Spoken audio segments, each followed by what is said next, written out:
ತುಳಸಿಯವರೇ, ನಾನಿವತ್ತೊಂದು ಹೊಸ ರೆಸಿಪಿ ಪತ್ತೆ ಮಾಡಿದ್ದೀನಿ. ಮಲೆನಾಡು ಕಡೆ ಇದಕ್ಕೆ ಬೂತ್ ಗೊಜ್ಜು ಅಂತ ಹೇಳ್ತಾರೆ.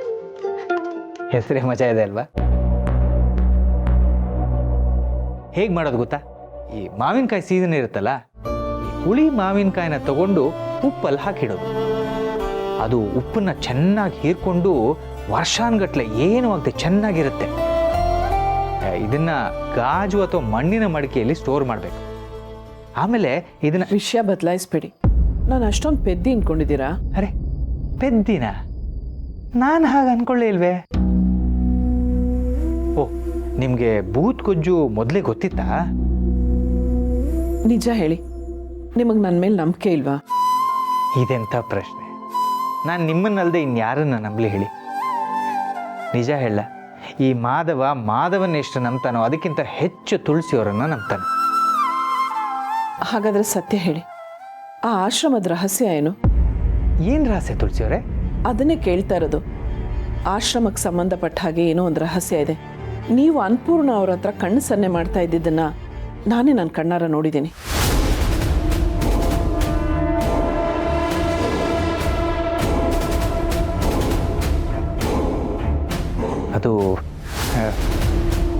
ಅದೆಲ್ಲ ದೊಡ್ಡ ವಿಷಯ ಅಲ್ಲ ಬಿಡಿ ತುಳಸಿಯವರೇ. ಇಲ್ಲ, ನೀವೇನೋ ಮುಚ್ಚಿಡ್ತಾ ಇದ್ದೀರಾ. ನಿಜ ಹೇಳಿ, ಅವತ್ತು ಆಶ್ರಮಕ್ಕೆ ಹೋದೆ ಅಂತ ಟೆನ್ಷನ್ ಆದ್ರಿ. ಇವತ್ತು ಯಾರು ಕರೀದೇ ಇದ್ರು ನೀವಾಗೆ ಬಂದು ಅಲ್ಲೇನೋ ಸನ್ನೆ ಮಾಡಿದ್ರಿ. ಅದೇನು ರಹಸ್ಯ ಅಂತ ನೀವೇ ಹೇಳಬೇಕು. ಅದೆಲ್ಲ ಯಾಕೆ ಇವಾಗ ತುಳಸಿಯವರೇ? ನಾನು ಯಾವತ್ತೂ ನಿಮ್ಮ ಹತ್ರ ಯಾವ ವಿಷಯಕ್ಕೂ ಒತ್ತಾಯ ಮಾಡಿಲ್ಲ, ಈಗಲೂ ಮಾಡಲ್ಲ. ನಿಮಗೆ ನನ್ನ ಮೇಲೆ ನಂಬಿಕೆ ಇದ್ದರೆ ಹೇಳಿ, ಇಲ್ಲಾಂದರೆ ನಿಮ್ಮಿಷ್ಟ. ನೀವು ಹೀಗೆ ಕಟ್ ಹಾಕಿದ್ರೆ ನಾನು ಹೇಳ್ದೆ ಹೇಗಿರೋದು?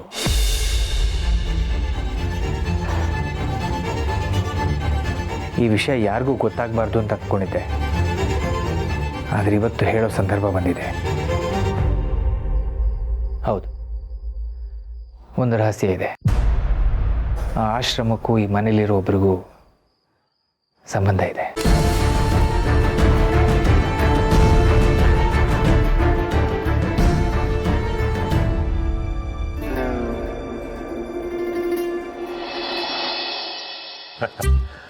ರವೀಂದ್ರ ಅವರೇ, ನೀವು ನಿಮ್ಮ ಅಂಗಡಿನ ನಿಮ್ಮ ಅಂಗಡಿ ಕೆಲಸ ಮಾಡೋ ಹುಡುಗನಿಗೆ ಬಿಟ್ಕೊಟ್ಬಿಟ್ಟಿದ್ದೀನಿ ಅಂತ ಹೇಳಿದ್ರಲ್ಲ, ಬರೋ ಲಾಭ ಎಲ್ಲ ಅವ್ನು ಜೋಬ್ ಇಳಿಸ್ಕೊಂಡ್ಬಿಟ್ರೆ ಏನ್ ಮಾಡ್ತೀರಾ?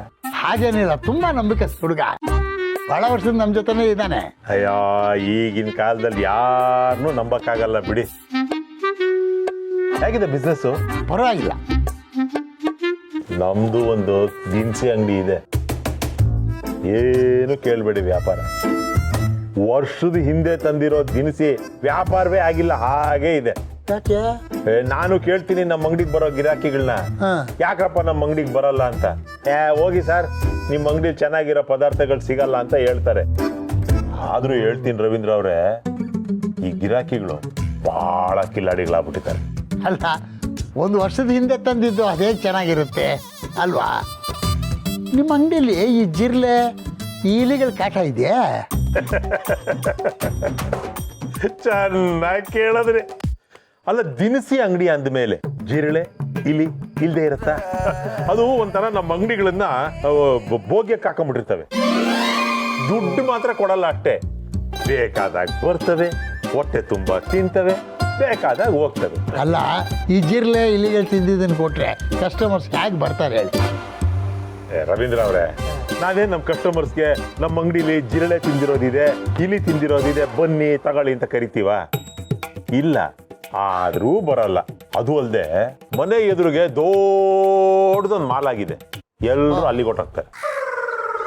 ಒಂದೇ ನಿಮಿಷ ಹಿಂಗೋಗಿ ಹಂಗೆ ಬಂದ್ಬಿಡ್ತೀನಿ.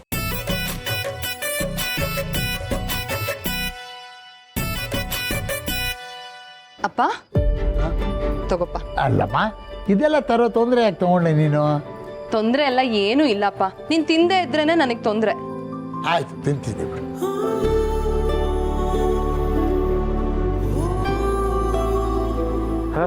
ಬೆಂಗಳೂರಲ್ಲಿ ಈ ನೀರಿನ ಸಮಸ್ಯೆ ಯಾವಾಗ ಬಗೆಹರಿಯತ್ತೋ ಏನೋ.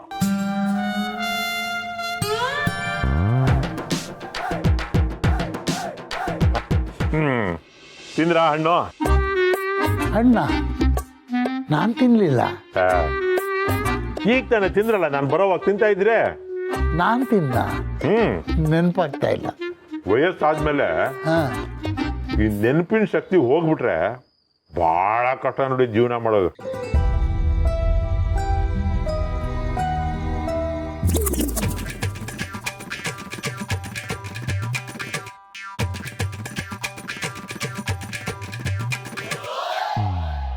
ಒಂದ್ ನಿಮಿಷ, ಏನ ನಿನ್ನ ಹೆಸರು? ಅರುಣ್ ಏನ್ ಮಾಡ್ತಾರೆ ನಿಮ್ಮಪ್ಪ? ದಿನಸಿ ಅಂಗಡಿ ದಿನಸಿ ಅಂಗಡಿ. ಒಳ್ಳೆ ಹುಡುಗ ಬಿಡ. ಏನಮ್ಮ ನಿನ್ನ ಹೆಸರು? ಸವಿತಾ. ನಿಮ್ ತಂದೆ ಏನ್ ಮಾಡ್ತಾರೋ? ತರಕಾರಿ ಅಂಗಡಿ ಇಟ್ಕೊಂಡಿದ್ದಾರೆ. ನೀನ್ ಕೆಲಸ ಮಾಡ, ನಾಳೆ ಟ್ಯೂಷನ್ಗೆ ಬರೋವಾಗ 1 kg ಗೋಡಂಬಿ, 1 kg ದ್ರಾಕ್ಷಿ, 1 kg ಬಾದಾಮಿ ತಗೊಂಡ್ಬರ್ಬೇಕು. ನೀನು ಅಷ್ಟೇ ಅಮ್ಮ, ನಾಳೆ ಟ್ಯೂಷನ್ಗೆ ಬರೋವಾಗ ಫ್ರೆಶ್ ಆಗಿರೋ ತರಕಾರಿ ಎಲ್ಲ ಒಂದು 2 kg ತಗೊಂಬ ಸಾಕು. ಒಳ್ಳೆ ಒಂದ್ ನಿಮಿಷ ಇರಿ ನೋಡಿ, ಇವ್ರು ನಮ್ಮ ಮನೆಗೆ ಟ್ಯೂಷನಿಗೆ ಬರೋ ಮಕ್ಕಳು. ಇವ್ರ ಹತ್ರ ನಿಮ್ ಯಾವ ವ್ಯವಹಾರಗಳನ್ನೂ ಇಟ್ಕೋಬೇಡಿ. ಮಕ್ಳಿಗೆ ಏನೇನೋ ತಂದ್ಕೊಡಿ ಅಂತ ಎಲ್ಲ ಕೇಳೋದಕ್ಕೆ ನಿಮಗೆ ಅಸಹ್ಯ ಆಗಲ್ವಾ? ನೋಡಿ, ನೀವೇನು ತರದ್ ಬೇಡ, ಹೊರಡಿ. ರೀ ರವೀಂದ್ರ ಅವ್ರೆ, ಇದೇನ್ರಿ ನಿಮ್ಮ ಮಗಳು ನನ್ನ ಹತ್ರ ಹೀಗೆ ಮಾತಾಡೋದೆ? ಅಲ್ಲ, ದೊಡ್ಡವರು ಚಿಕ್ಕವರು ಅನ್ನೋ ಮರ್ಯಾದೆ ಬೇಡವಾ ನಿಮ್ಮ ಮಗಳಿಗೆ? ನೋಡಿ, ನೀವು ಆ ಮಕ್ಳ ಹತ್ರ ಅದನ್ನೆಲ್ಲ ಕೇಳಿದ್ದು ಅವಳಿಗೆ ಇಷ್ಟ ಆಗಲ್ಲ. ಅವಳು ತುಂಬ ಸ್ವಾಭಿಮಾನಿ. ಅವಳನ್ನ ಮೊದಲಿಂದನೂ ಹಾಗೆ ಬೆಳೆಸಿದ್ದೀನಿ ನಾನು. ನೀವು ಅವ್ರನ್ನೆಲ್ಲ ಕೇಳಿದ್ರೆ ಅದನ್ನ ಕೆಟ್ಟ ಹೆಸರು ಬರೋದು ಯಾರಿಗೆ ಹೇಳಿ? ನನ್ನ ಮಗಳಿಗೆ ತಾನೇ. ನೀವು ಅದು ಮಾಡಿದ ತಪ್ಪದು. ಅವಳು ಯಾರನ್ನು ಯಾವತ್ತೂ ಏನೂ ಕೇಳೋದಿಲ್ಲ. ನೀವು ಹಾಗೆಲ್ಲ ಅವ್ರನ್ನ ಕೇಳಿ ಇವಳ ಹೆಸರನ್ನು ಕೆಡಿಸ್ಬೇಡಿ.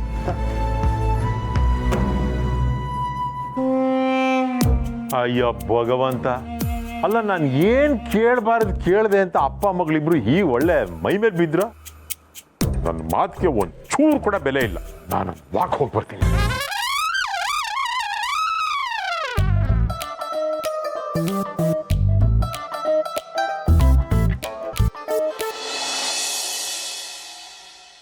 ಸುಮಾರು 25 ವರ್ಷದ ಹಿಂದೆ ಬಸವನಗುಡಿ ದೇವಸ್ಥಾನಕ್ಕೆ ಒಂದು ದೊಡ್ಡ ಕಾರಲ್ಲಿ ಯಾರೋ ಬಂದು ದೇವಸ್ಥಾನದ ಬಾಗಿಲಲ್ಲಿ ಮಗುವನ್ನು ಇಟ್ಟು ಹೊರಡಕ್ಕೆ ನೋಡಿದಾಗ ಅಲ್ಲೇ ಇದ್ದ ಅನ್ನಪೂರ್ಣ ಅವರನ್ನು ತಡೆದ್ರಂತೆ.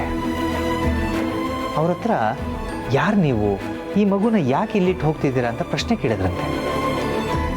ಅದಕ್ಕೆ ಅವರು, ಈ ಹೆಣ್ಣು ಮಗು ಈ ಊರಿನ ತುಂಬ ದೊಡ್ಡ ಶ್ರೀಮಂತ ಮನೆಗೆ ಸೇರಿದ್ದು, ಅದನ್ನು ಅವರು ಉಳಿಸ್ಕೊಳ್ಳೋದಕ್ಕಾಗೋದಿಲ್ಲ, ಯಾವುದಾದ್ರೂ ಅನಾಥಾಶ್ರಮಕ್ಕೆ ಸೇರಿಸ್ಬಿಡಿ ಅಂತ ತುಂಬ ದುಡ್ಡು ಕೊಟ್ಟು ಹೊರಟೋದ್ರಂತೆ. ಅಂದ್ರೆ ಆ ಮಗುನೇ ನಮ್ಮ ಪೂರ್ಣಿನ?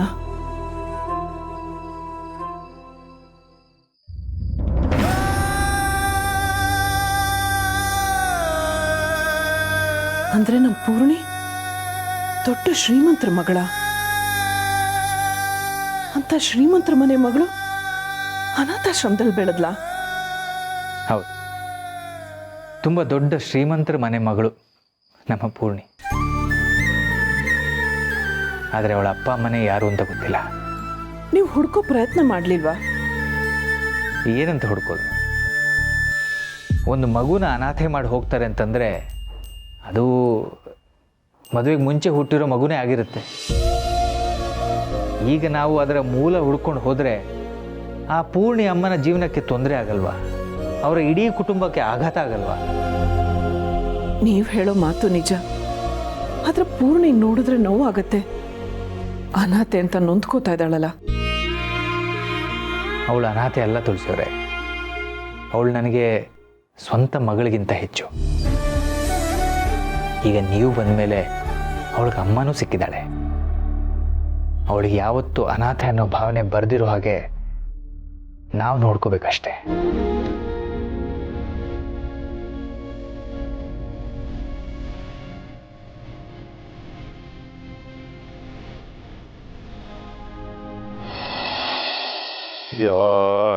ಏನ್ ರೋಡ್ಗಳಪ್ಪ, ಇಟ್ಟಿದ್ದಪ್ಪ ಇದೆ ಕಲ್ಲು. ಸ್ವಲ್ಪ ಕ್ಲೀನ್ ಮಾಡಬಾರ್ದಾ? ನೋಡಿ, ಜನ ಓಡಾಡ್ತಾರೆ, ಎಷ್ಟಿದೆ ನೋಡಿ ಕಲ್ಲು. ರಾಮ್, ಏನೋ ಚಪ್ಪಲಿ ಕೈಲಿ ಹಿಡ್ಕೊಂಡು ಪರಿಕರಲ್ಲಿ ನಡ್ಕೊಂಡು ಹೋಗ್ತಿದ್ದೀನಿ ಅಂತ ನೋಡ್ತಾ ಇದ್ಯಾ? ನಿನಗೇನು ಗೊತ್ತು ಚಪ್ಪಲಿ ಬೆಲೆ? ಸಿಕ್ಕಾಪಟ್ಟೆ ಕಾಸ್ಟ್ಲಿ. 4 ವರ್ಷ ಆಯ್ತು ತಗೊಂಡು. ದಿನ ಕಾಲ್ಗೆ ಹಾಕೊಂಡು ಓಡಾಡ್ತಾ ಇದ್ದೆ ರಸ್ತೆಯಲ್ಲಿ. ಚಪ್ಪಲಿ ಸೌದೋಗಲ್ವಾ? ಯಾವ ನಿಂತ್ಕೊಳ ಚೋಟುದ್ದ ಇದೆಯಾ ಕದ್ದು ಮುಚ್ಚಿ ಕೂತ್ಕೊಂಡು ಸಿಗರೇಟ್ ಸೇತ್ಯನಾ ಟ್ಯೂಷನ್ಗೆ ಬರ್ತೀಯ ಅಲ್ವೇನಾ ಆಹಾ ಆಯ್ತು ಏನ್ ಮಾಡ್ತಾರೆ ನಿಮ್ಮಪ್ಪ ಅಣ್ಣನ ಗಾಡಿ ಇಟ್ಕೊಂಡವ್ರಣ್ಣ ನಾಚಿಕೆ ಆಗಲ್ವೇನೋ ನಿನಗೆ ಅವ್ರ ಪಾಪ ಹಣ್ಣಿನ ಗಾಡಿನ ಬೀದಿ ತಳ್ಕೊಂಡು ಹಣ್ಣು ಅಂತ ಮಾರಿ ದುಡ್ಡು ಸಂಪಾದನೆ ಮಾಡಿ ನಿನಗೆ ತಗೊಂಬಂದು ಓದು ಅಂತ ಕೊಟ್ರೆ ನೀನ್ ಇಲ್ಲಿ ಕೂತ್ಕೊಂಡು ಇಂಥ ಕೆಲಸ ಮಾಡ್ತಿದ್ಯಾ ಹಾಕ್ಬಿಡ್ತೀನಿ ನೋಡೋ ಮುಖಂದ್ಮೇಲೆ ಹೇಳ್ತೀನಿ ನಿನ್ ಮಿಸ್ಗೆ ಹೇಳ್ತೀನೋ ಬೇಡಣ್ಣ ಬೇಡವಾ ಹೇಳ್ಬಾರ್ದಾ ಹಂಗಾರ ಒಂದು ಕೆಲಸ ಮಾಡು ನಾಳೆಯಿಂದ ನೀನ್ ಇಲ್ಲಿಗೆ ಬರೋವಾಗ ನಿಮ್ಮ ಅಪ್ಪನ ಜೋಬಿಂದ 20 ರೂಪಾಯಿ ಎತ್ಕೊಂಡ್ಬರ್ಬೇಕು ಅಣ್ಣ ಏನು ಅಣ್ಣೆ ತರಕ್ಕಾಗಲ್ಲೇನಾ ಹಂಗಾರ ಒಂದು ಕೆಲಸ ಮಾಡು ಫ್ರೆಶ್ ಆಗಿರೋ ಹಣ್ಣು ನಾಳೆಯಿಂದ ಬೇರೆ ಬೇರೆ ಥರದ್ದು ಪ್ರತಿದಿನ 1 kg ತರಬೇಕು ತರ್ತೀಯಾ ಹ್ಞೂ ಅಣ್ಣ ಹಾ ಹೋಗು ವಾಡ್ ಫ್ರೆಶ್ ಆಗಿರೋ ಫ್ರೂಟ್ಸ್ ತಿಂದ್ರೆ ಆರೋಗ್ಯಕ್ಕೆ ಬಹಳ ಒಳ್ಳೇದು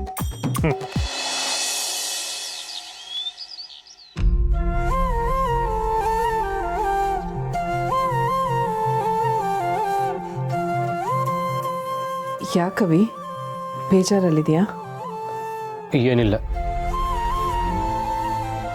ಸ್ಕ್ಯಾನಿಂಗ್ ರಿಪೋರ್ಟ್ ಬಂತಾ? ಡಾಕ್ಟ್ರ್ ಏನಂದ್ರು? ಏನಾದರೂ ಸಮಸ್ಯೆನಾ? ಅದಕ್ಕೆ ನೀನು ಚಿಂತೆ ಮಾಡ್ಕೊಂಡಿದ್ಯಾ? ಅದು ಏನಿಲ್ಲ, ಎಲ್ಲ ಸರಿಯಾಗಿದೆ. ರೀ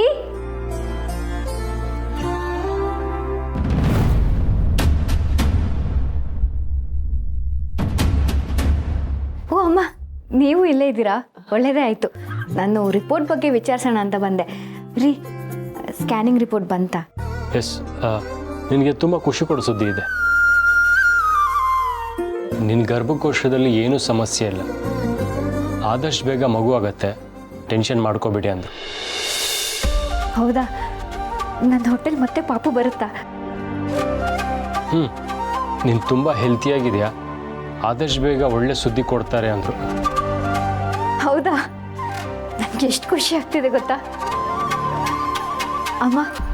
ನೀವು ಕೊಟ್ಟಿದ್ದ ಔಷಧಿಯಿಂದನೇ ಎಲ್ಲ ಸರಿ ಹೋಗಿತ್ತು. ನನಗಿನ್ ಯಾವ ಚಿಂತೆನೂ ಇಲ್ಲ. ರೀ, ರಿಪೋರ್ಟ್ ಎಲ್ಲಿ? ಪುಣ್ಯ, ಅದು ಡಾಕ್ಟ್ರ್ ಹೇಳಿದ ಕೇಳಿ ಖುಷಿಯಲ್ಲಿ ರಿಪೋರ್ಟ್ ಅಲ್ಲೇ ಮರ್ತು ಬಂದ್ಬಿಟ್ಟೆ. ನೀವು ಒಳ್ಳೆ. ನನಗಂತೂ ಇವತ್ತು ತುಂಬ ನೆಮ್ಮದಿ ಅನಿಸ್ತಿದೆ.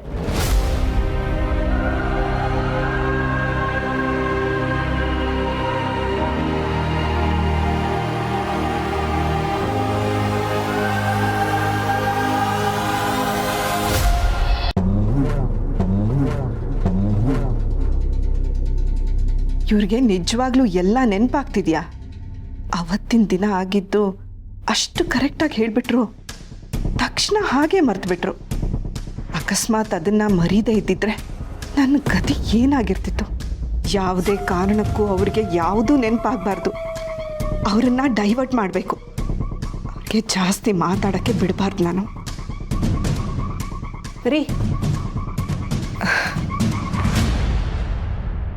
ಈ ಸತಿ ನಿಧಿಗೆ ಮಾರ್ಕ್ಸ್ ಕಡಿಮೆ ಬಂದಿದೆ. ಅವಳ ಕಡೆ ಸ್ವಲ್ಪ ಗಮನ ಕೊಡಬೇಕು.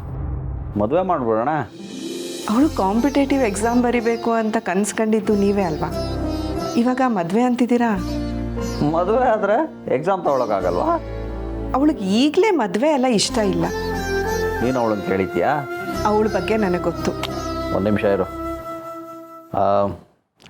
ನಿಧಿ, ನಿಧಿಮಾ, ಏನ್ ಡ್ಯಾಡ್? ನಿನಗೆ ಮದುವೆ ಮಾಡಬೇಕು ಅಂತಿದ್ದೀವಿ, ಏನಂತೀಯ? ವಾಟ್? ನನಗ? ಡ್ಯಾಡ್, ಇನ್ನೂ ನಮ್ಮ ಲೆಕ್ಚರರ್ಸ್ಗೆ ಮದುವೆ ಆಗಿಲ್ಲ. ಮದುವೆ ಅಂದ್ಕೊಂಡು ಕೂಡಲೇ ಆಗ್ಬಿಡುತ್ತಾ? ಈಗಲಿಂದ ಯೋಚಿಸೋಕೆ ಶುರು ಮಾಡಿದ್ರೆ 2-3 ವರ್ಷ ಆಗುತ್ತೆ. ಹಾಗಾದ್ರೆ ನಿಮ್ಮ ಇಷ್ಟ ಡ್ಯಾಡ್. ಸೊ ನಿನಗೆ ಎಂಥ ಹುಡುಗ ಬೇಕು? ನನಗೆ ಸೇಮ್ ಇದೇ ಥರ ಫ್ಯಾಮಿಲಿ ಬೇಕು. ಮನೆ ತುಂಬ ಚೆನ್ನಾಗಿರ್ಬೇಕು. ಬೇರೆ ಏನೂ ಗೊತ್ತಿಲ್ಲ ಡ್ಯಾಡ್. ನಾ ಇದ್ರ ಬಗ್ಗೆ ಯೋಚನೆ ಮಾಡಿಲ್ಲ. ಸರಿ, ಪರವಾಗಿಲ್ಲ. ಇನ್ನೊಂದು ದಿನ ಯಾವಾಗಲಾದರೂ ಯೋಚನೆ ಮಾಡು. ನೋಡಿದ್ಯಾ ನನ್ನ ಮಗಳು ಎಷ್ಟು ಗ್ರೇಟ್ ಅಂತ. ಈಗಿನ ಕಾಲದಲ್ಲೂ ತುಂಬಿದ ಕುಟುಂಬ ಬೇಕು ಅಂತಾಳೆ. ಗ್ರೇಟ್ ಅಲ್ವಾ? ಅವಳು ನನ್ನ ಮಗಳಲ್ವಾ, ನನ್ನ ಬುದ್ಧಿನೇ. ನಿನ್ನ ಬುದ್ಧಿ ಎಲ್ಲಿದೆ ಅವಳಿಗೆ? ಇಡೀ ಮನೆ ನಾನು ಒಬ್ಬಳೇ ಇರಬೇಕು ಅಂದವಳಲ್ವ ನೀನು?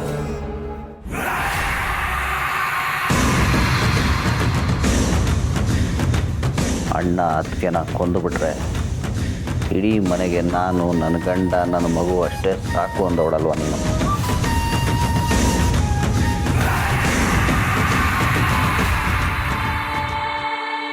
ರೀ, ಯಾಕ್ರಿ ಏನೇನೋ ಮಾತಾಡ್ತಿದ್ದೀರಾ? ಏನಾಯ್ತು ನಿಮಗೆ? ರೀ, ನಮ್ಮ ಮಗಳು ನಿಧಿ ಬಗ್ಗೆ ಮಾತಾಡ್ತಿದ್ವಿ, ನೀವು ನೋಡಿದ್ರೆ ಬೇರೆ ಏನೇನೋ ಮಾತಾಡ್ತಿದ್ದೀರಲ್ಲ. ಏನಂತೆ? ನಾನು ಏನಂದೆ ಶಬರಿ? ನಾನು ಮತ್ತೆ ಏನೋ ಅಂದೆ ಅನಿಸುತ್ತೆ. ಏನೋ ನೆನಪಾಗ್ತಲ್ಲ. ಅದೇ ನಮ್ಮ ನಿಧಿ ಮದುವೆ. ಹಾಂ, ಹೌದೌದು. ನನ್ನ ಮಗಳಿಗೆ ಮದುವೆ ಮಾಡಬೇಕು. ಇವ್ರಿಗೆಲ್ಲ ನೆನಪಾಗ್ತಿದ್ಯಾ? ಆದರೂ ಬೇಕು ಅಂತ ನಾಟಕ ಮಾಡ್ತಿದ್ದಾರಾ? ಅಥವಾ ಹಳೆಯ ನೆನಪು ಬಂದು ಹೋಗ್ತಿದ್ಯಾ? ನನ್ನ ಮುಂದೆ ಮಾತಾಡಿದ್ದಕ್ಕೇನೋ ಸರಿ, ಅಕಸ್ಮಾತ್ ಎಲ್ಲರ ಮುಂದೆ ಆಡ್ಬಿಟ್ರೆ?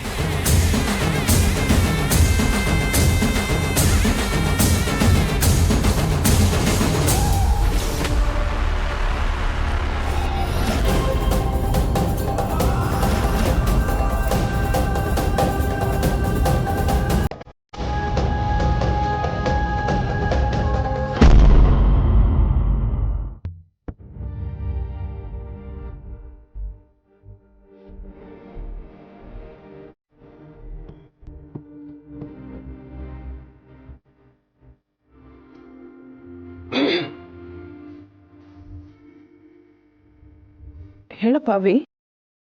ಏನಿಲ್ಲ, ಅದು ರಿಪೋರ್ಟ್ ವಿಷಯ ಪೂರ್ಣಿಗೆ ಹೇಳಬೇಡಿ. ನೀನು ಆ ರಿಪೋರ್ಟನ್ನು ಮುಚ್ಚಿಟ್ಟಾಗಲೇ ಗೊತ್ತಾಯ್ತು ಅವಿ, ಅದನ್ನು ಯಾರಿಗೂ ಹೇಳಬಾರ್ದು ಅಂತ. ಆ ರಿಪೋರ್ಟಲ್ಲಿ ಏನಿದೆ? ಅದು ಪೂರ್ಣಿಗೆ ಇನ್ಯಾವತ್ತೂ ಮಕ್ಕಳಾಗೋದಕ್ಕೆ ಸಾಧ್ಯ ಇಲ್ಲ ಅಂತ ಹೇಳಿದ್ರು ಡಾಕ್ಟ್ರು.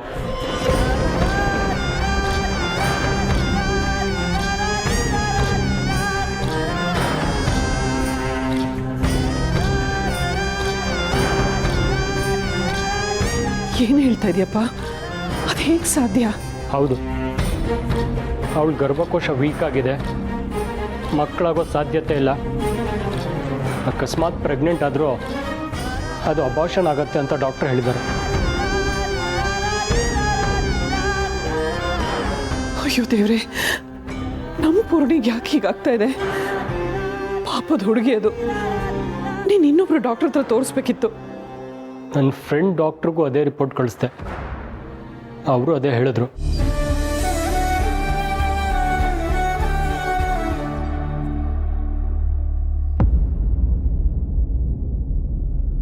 ಏನು ಅಮ್ಮ ಮಗ ಮಾತಾಡ್ತಿದ್ದೀರಾ? ಏನು ವಿಷಯ? ನಿನ್ನ ವಿಷಯನೇ ಪೂರ್ಣಿ. ಪೂರ್ಣಿಗೆ ಪಾಪ ಹುಟ್ಟಿದ್ರೆ ಬಾಣಂತನನ ನೀವೇ ಮಾಡಬೇಕು ಅಂತ ನಿಮ್ಮ ಯಜಮಾನ್ರು ಹೇಳ್ತಿದ್ರು. ಹೌದು, ನನ್ನ ಬಾಣಂತನನ ಅಮ್ಮನೇ ಮಾಡಬೇಕು. ಅಮ್ಮನಿಗೆ ನನ್ನ ಮಗಳಲ್ವಾ. ನನ್ನ ಅಪ್ಪ ಅಮ್ಮ ಅಂತೂ ನನ್ನನ್ನು ಬಿಸಾಡಿ ಹೋದರು.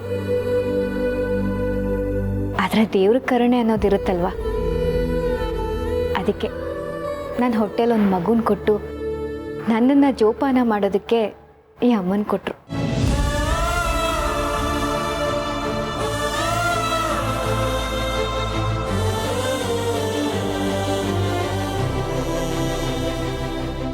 ನಾನೆಂಥ ಲಕ್ಕಿ ಅಲ್ವಾ?